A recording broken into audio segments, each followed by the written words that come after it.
So I was thinking today about several things that I've learned from teaching Bible class through the years, some experiences that I thought if I had even had one person to tell me one of these things, it would have made everything so much simpler. So when I was in college, I had nothing to take to class, and I thought it would be a great idea to make homemade Play-Doh. And I put it in little plastic bags, and I thought I would just tell the story and hand out Play-Doh, and that would take up all of our time. But I was way wrong. And then I was asked again when we moved away for my husband to go to grad school. They asked me and my friend from Harding to both teach a class, and we said we would. So she was in charge of the craft and I was in charge of the snack. So I brought some cereal to make manna, and she brought the paper for manna. And it was my idea. I thought it'd be a great idea to glue the manna to the paper, the Kix cereal probably to the paper. And that was not a good idea. The parents didn't think it was a very good idea. And so I kind of learned from my mistakes through the years. I know when we moved back with children when I taught, I saw some other teachers do a few things that I thought, wow, if they had done something different, their whole class would have gone better. And I just kind of made mental notes. One teacher handed out Dum Dum suckers and made them wait to eat them until the parents came. So I was just like, okay, we can learn from this. Hand them to the kids as they leave the classroom if you choose to do Dum Dum suckers. And I've had people come in and ask, how do you discipline? I was thinking about this too. If you have a little more information, there's not so much discipline that has to ever take place. You learn that the children have about a 10-minute attention span. Wouldn't you say? 10 minutes tops. So if you can keep things moving pretty quickly, a lot of them will say, oh, we want to glue, we glue it at home, I want the glue stick. I just made up my mind to say, no, we want it to dry in time, so we're gonna do the glue. Otherwise, it's just globbed on there. Little tiny tricks that really do alleviate the situation in advance. And if there had been a book for me to read, I would have loved that. You just kind of learn by osmosis. The last thing I'm going to tell you was I taught once, and my children were older, and I got into a department that just needed help. I'm naturally drawn to children, but they really were short of teachers. And even though I was a tired mama, I thought, well, I'll just come up to the building, get out the curriculum, and come up with something. Well, the book, the binder, was about this thick, and they had things in there that were some really good things, and they had put a lot of heart into it. But it was black and white. The pages were typed, and it said, if you need this prop, go to this classroom and ask this teacher. I didn't even know some of these people, and I had grown up at that church. Some of the people had died, so I knew that there was a huge need. Some of the songs, the sweet little ladies had spelled out the words and put the solfege underneath it, like do, re, mi. And I'm one of few people who knew that I could solfege because I was a music major. And so I got in there and I thought, well, surely I can figure this song out. And they were spelled out do, so, and I didn't know whether to go do down to so or do up to so. And I just thought, this is too hard.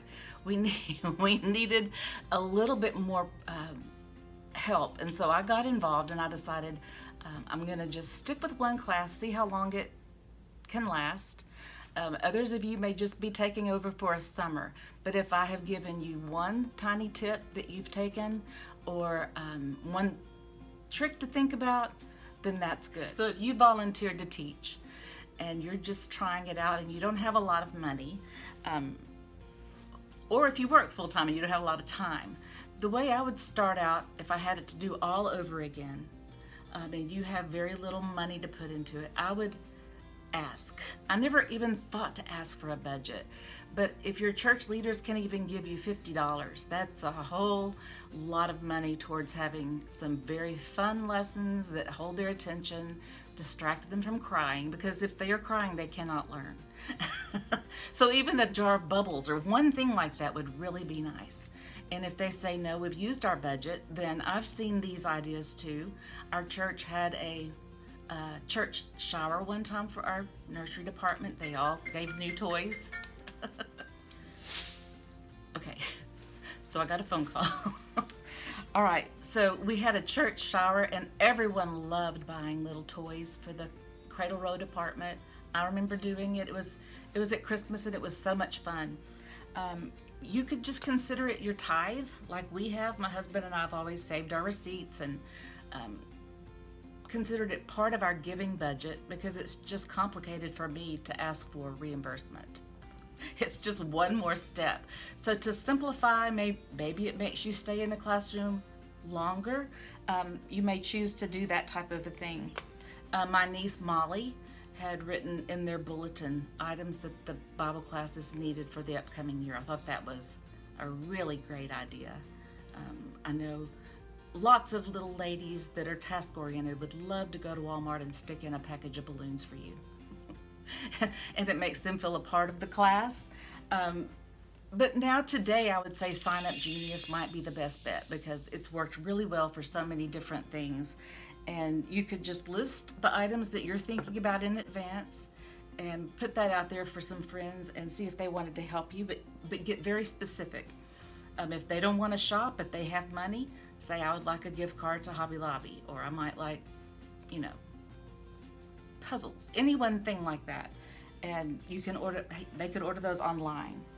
Okay, so for the 25 cheapest ideas of ways to set up a Bible class, that's what this video is about, and I have all the things to show you in the other room, so let's go in there. Okay, so these are the 25 top things that I think I've used that cost the least amount of money. I did all of this in one day. You might do it a day other than the day you're going to start teaching because it was tiring and you have to clean out your car, open up all the little packages. So it's not something to do right before teaching a Wednesday night Bible class. Okay, number one, poster board. And I got it in green and in yellow. And David, my husband, has been making these for a long time. Here's my little Zacchaeus tree. We've glued it on the back of one of these little boards right here. He'll show you how to do that maybe in the future sometime. But it has lasted. I think that one has lasted 3 or 4 years. And here are some of my classes in the past that are using the Zacchaeus tree with the little children sticking their heads out. You can see how we use it to sing Zacchaeus. And the yellow I might use to make, well, it's falling off, the sunbeam where the children can stick their faces out while we sing a sunbeam, or anything that has to do with the sun. And that has been cheap. 69-cent pieces of poster board. It goes a long way. Dollar Tree item 2, Bibles that are the same color.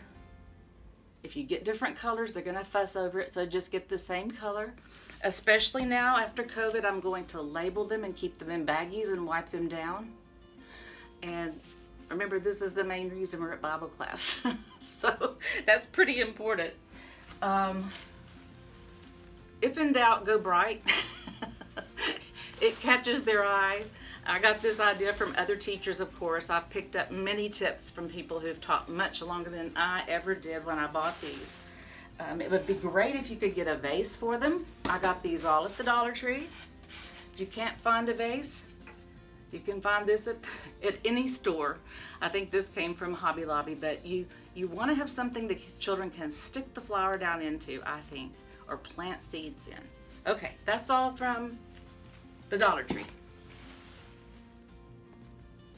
So moving on to Hobby Lobby. I got these little pipe cleaners. I think they're called chenille stems. We use these for shepherd staffs. Or is it staves? I don't know. And I would go through a package of these in a hurry. I got these at Hobby Lobby, little bins. You could keep all of your different objects and toys under your table with these. I think they're bright and colorful, and we'll label them and have them in order. I'm really happy with those. I'm sure you can find all of this other places. That's just where I bought it. Okay, so the water toys. This is very, very important. And I have a huge collection of water toys. If you can see down in here, I have, okay, start over on the water toys. This is what we use for our water toys. I don't know where all these other things came from. Okay. You're still running, just go. All right. Water toys. This is very important at the beginning to keep the little babies and the little children that are just barely over 2 in my class to be okay to be away from their moms. You want to have something with a big sturdy see-through lip because they will pull it over like that, and then keep one of these in there. I always do. I've never taken other types of toys to play with in the water, but I may this year. Okay, so for Hobby Lobby, I will say it beats the Dollar Tree. That's their little package of animals. You think you're saving money because it's just $1. So I bought them there, and then when I went to Hobby Lobby, we have a huge sack of all of these little army men. We'll talk about army men probably for Memorial Day, seeing I will never march in the infantry. I try to get them as big as possible. And mine needed cleaning out. I don't know if you can see. There's a little airplane in here that's really big. Can you see it in there maybe? I'm really happy with that from Hobby Lobby. Walmart had these, but I still preferred Hobby Lobby's animals. I like their army men, big sacks of all kinds of ocean animals. I've never had these before, but I'm gonna definitely stick those in the water the first day. I'm happy with all of those from Hobby Lobby. Also from Hobby Lobby, while you're there, this is a great time of year to get sailboats. You think the dollar ones, well I did, I thought that the dollar one from the Dollar Tree was so cute, but it doesn't really float. And you can get 3. A package, this is a package of 3. And they're all the very same, not have to worry about all that extra stuff. I'll use these a lot, not just for the water, but probably for Jesus on the seashore. Hobby Lobby had these, and I'd get extra of these because they don't last forever. Hobby Lobby even had this, and I would cut this into streamers and let them sing blue skies and rainbows. I've gotten just fabric before and cut it into strips, but this was double-sided, and I thought it was beautiful for blue skies and rainbows. They need to stand up and do something, and this doesn't have sharp edges on it. They can't hurt each other, so I'm happy with that too. Okay, I know you can find these at Walgreens or just about anywhere, but I did just then remember that I got this also for the water at Hobby Lobby, and my sister had this idea. She cuts this into hearts, but make sure if you find sparkly that you get everybody a sparkly and not one person this dull, flimsy, because they all want the very same. She cuts this into hearts, she keeps it in a heart box, and they sing Jesus Loves Me. So when you pass it out, I'm not sure if we'll be able to do this after the pandemic, but I may have to write their names on them and keep them in a bag. When you hand it to them, they'll place it on their heart, and it makes them feel so special. And nine times out of 10, they'll put it on their head. So you'll have to watch and write their names on theirs and keep it separate. Or you could just cut little hearts out and put them in their Bibles. When they open their Bible, they can see their heart. You could think of a million ways to use that. Okay, moving on to Walmart. I've talked about a lot of these things already. Balloons. I would use white balloons for sheep, pink for pigs. I think we even did white and blue for skies one time when we separated the clouds. You can just think of a million ways to use balloons. But think about the fact that, well, my children are 3 and 4, and so if you get a million balloons out and one pops, you won't be able to find the pieces. So you might not want to get out a bunch of balloons because you're in charge of their safety too. All right, bubbles. I've never wanted to put my hand down in this big thing and get the little tiny thing out and blow it and dribble bubbles down me, but I would always do bubbles if I had this for the frog class. I'm pretty happy with that. But any type of bubble gun would work. My sister gave me a bubble gun not long ago, and I've used that several times, and it's a huge mesmerizing trick for children. I'm not going to show you the flashlights, but we use flashlights. You can get just a normal one at Walmart. If you want to go all out and buy a child-friendly one, they probably have those too. Make sure you get the batteries for your bubble gun and for your flashlight. I just thought of that. Okay. keep in mind that this may cost a little bit, but you still are going to have it. You want it in your classroom. You don't want to have to go borrow it or find it last minute. These from Walmart, just the play food, hopefully as big as possible. You might find some other places, but make sure they can't choke on it, because we'll sing songs about the fruit of the Spirit. I was really happy with these babies when I found them. I think I got these at Wal-Mart or Target. And you want them in all of the different skin tones. I was happy to see this little Asian one. Children don't know the difference. I maybe have had 2 children who could distinguish and would pick their color of skin to hold the baby that they were. But you want to make sure that they do see the differences and get to know all kinds of babies. This we may not be using after the pandemic. I may have to get plastic ones, so these may have to be replaced, but I've used those a million times. Play-Doh. This blue one right here, my husband has gone through bins at Walmart of the 50-cent Play-Doh just to find all the blue for the bird eggs. And I know I have with the white to make snowmen in the winter. So, I mean, this kind of stuff you do want extra, because if they pick their nose and play Play-Doh, you're not going to want to save it very much, if any. We only use this kind of crayon. There are not very many 3-year-olds who want to sit and color a picture, but they surely do love twisting these out in the 10 colors. And I wouldn't go cheap brand. I would get what these are and keep each person labeled a pack of their own crayons after the pandemic, just for safety, because they do chew on things. I hadn't even thought about all this. All right, I go through a million of these little, what are they? Neon colored garage sale pricing labels. Can you see them? And you can print off any type of do a dot online, and we put little colors on the snakes. And I think anything's better if you have many colors. So if you print your snake or you print your paper on blue and you have all of these on top of it, it sure does show well. All right, so moving on along, you'll need shipping labels or some type of way to label your child's name on the first day. That's pretty important. If your friends or your co-workers have some to give you, take them and be grateful, because these are expensive.